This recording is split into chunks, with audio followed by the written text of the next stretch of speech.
I'd argue that, sadly, the impact of these rises is being felt quite acutely in Wales, where even before the current crisis, a third of our children and nearly a quarter of adults of working age lived in poverty. And I regret to note that reports suggest that as much as 45% of households in Wales could now be in fuel poverty following the latest energy price cap increase. And the experience of rural areas underlines the urgent need for action. In addition to the increases arising from a higher energy price cap, they've also seen large increases to already high standing charges. Just take for example that the daily rates for households in my constituency of Ceredigion are on average 50% higher than those levied in London.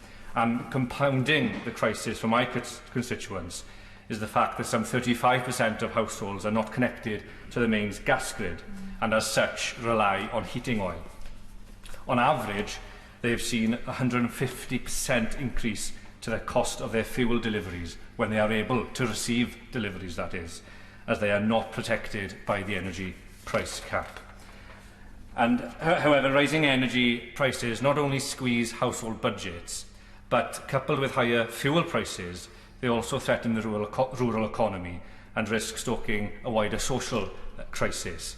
Now, I take no pleasure from noting that Wales is the most car-dependent nation in the UK and that there needs to be significant investment in our public transport infrastructure. Rising petrol and diesel prices have a severe impact on public services, something that I think we sometimes forget.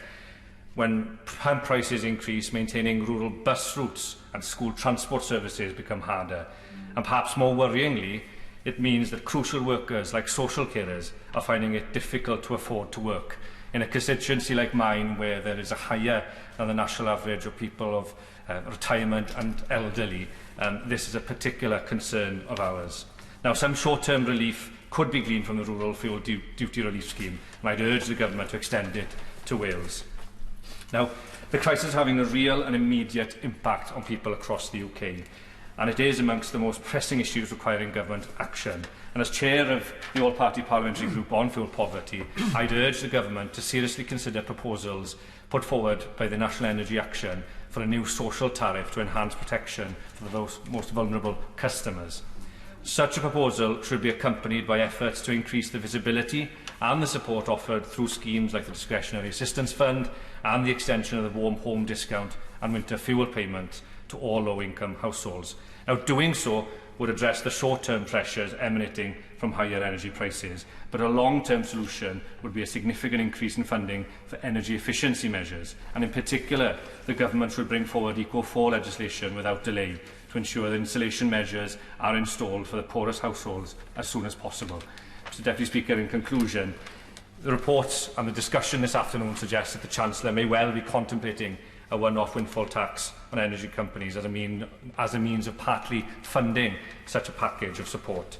And I'd like to let him know that he'd enjoy the support of many members on both sides of the House should he decide to do so, because families in my constituency, quite simply, can't afford the price of continued inaction.